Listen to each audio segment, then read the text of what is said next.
प्रियंगुकलिका श्यामम रूपेण प्रतिमं बुधम सौम्यम सौम्य गुणोपेतम तम बुद्धम प्रणमाम्यहम। नमस्कार, जय श्री राम साथियों। प्रिय दर्शकों, वक्री बुध का धनु राशि में दिनांक 31 दिसंबर 2022 को गोचर होने जा रहा है, जहां ये 18 जनवरी तक वक्री अवस्था में रहेंगे और उसके बाद ये मार्गी हो जाएंगे और मार्गी अवस्था में ये 7 फरवरी 2023 तक रहेंगे।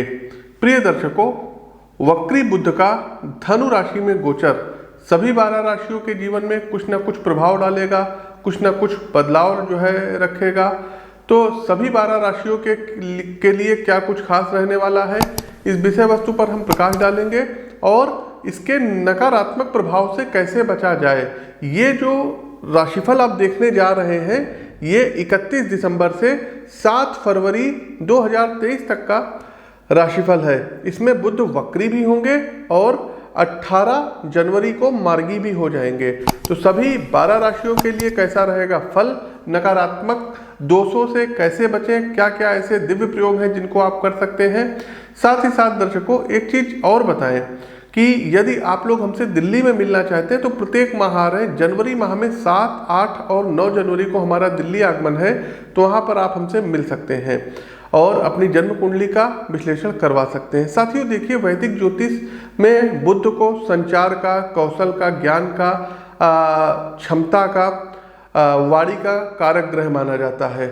अनुकूल बुध जो है, जब अनुकूल अवस्था में होते हैं तो ऐसे जातकों के अंदर ये सभी विशेषताएं पाई जाती हैं। वहीं दूसरी ओर जिन जातकों की जन्म पत्रिका में बुध देव कमजोर या पीड़ित अवस्था में होते हैं तो कहीं ना कहीं उनमें डिसीजन मेकिंग की कमी पाई जाती है, कहीं ना कहीं ज्ञान की कमी पाई जाती है। उनका जो विश्लेषण क्षमता होता है वो थोड़ा सा कमजोर होता है।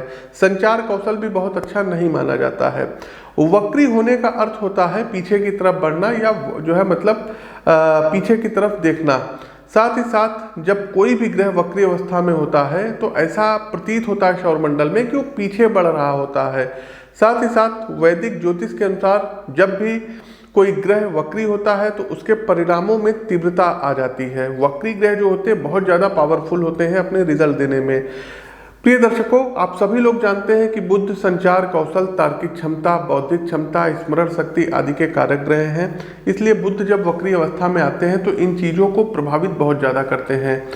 क्योंकि धनु राशि में गोचर होने जा रहा है बुध का और जीवन के विभिन्न पहलुओं की, जैसे कि आपके व्यक्तिगत जीवन, आर्थिक जीवन, प्रेम जीवन, पेशेवर जीवन, एजुकेशन हो गया, हेल्थ हो गया, इस पर क्या प्रभाव पड़ेगा तो विस्तार पूर्वक हम जानकारी देंगे और उपाय भी बताएंगे। लेकिन आगे बढ़ने से पहले नए हैं तो चैनल को सब्सक्राइब कर लीजिए, बेल आइकन दबा दीजिए और कमेंट बॉक्स में ओम गंग गणपतये नमः जरूर टाइप कीजिए।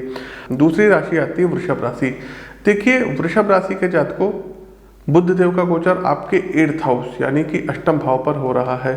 तो अष्टम भाव में वक्री बुध करेंगे क्या, तो गोचर कालखंड की इस अवधि के दौरान आपको अपने कार्यस्थल पर कुछ समस्याओं जैसे कि अस्त व्यस्त का माहौल होगा, काम पूरा होने में थोड़ा सा यहाँ बुधदेव देरी करा देंगे और सहकर्मियों का जो सहयोग, आप अपेक्षित सहयोग चाह रहे थे, ये नहीं मिलेगा। तो एक चीज़ और है कि यदि आप लोगों का कोई प्रमोशन है तो ये थोड़ा सा भी इंतजार करना पड़ सकता है।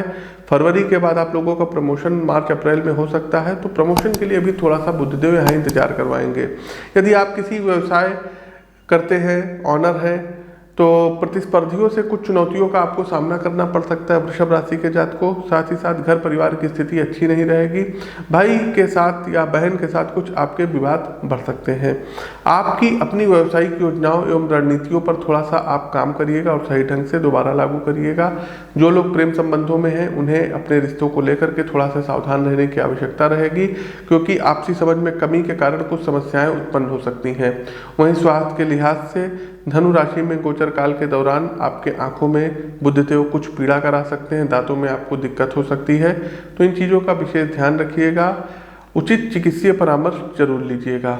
उपाय के तौर पर करना क्या होगा, तो सबसे पहले आप लोगों को चाहिए कि बुद्ध के पौराणिक मंत्रों की एक माला का जाप करिएगा। साथ ही साथ ओम गंग गणपतये नमः इस मंत्र का 27 बार प्रतिदिन जाप करिए। तो साथियों, हमारा ये कार्यक्रम कैसा लगा कमेंट बॉक्स के माध्यम से हमें अवगत कराइए। नए हैं तो चैनल को सब्सक्राइब करिए, बेल आइकन दबाइए। हर महीने दिल्ली आगमन हो रहा है, इस बार भी 7, 8 और 9 जनवरी को हमारा आगमन है। तो इच्छुक दर्शक यदि अपनी जन्म कुंडली का विश्लेषण व्यक्तिगत तौर पर करवाना चाहते हैं तो आपका स्वागत है, आकर के अपनी जन्म कुंडली का विश्लेषण करवा सकते हैं। स्क्रीन के दिए गए नंबरों पर संपर्क कर लीजिए। अपनी वाणी को विराम देते हुए ज्योतिष के इस मंच से मैं पंडित आशीष वत्स आप सभी प्रबुद्ध साथियों से विदा लेता हूँ। नमस्कार, राम राम।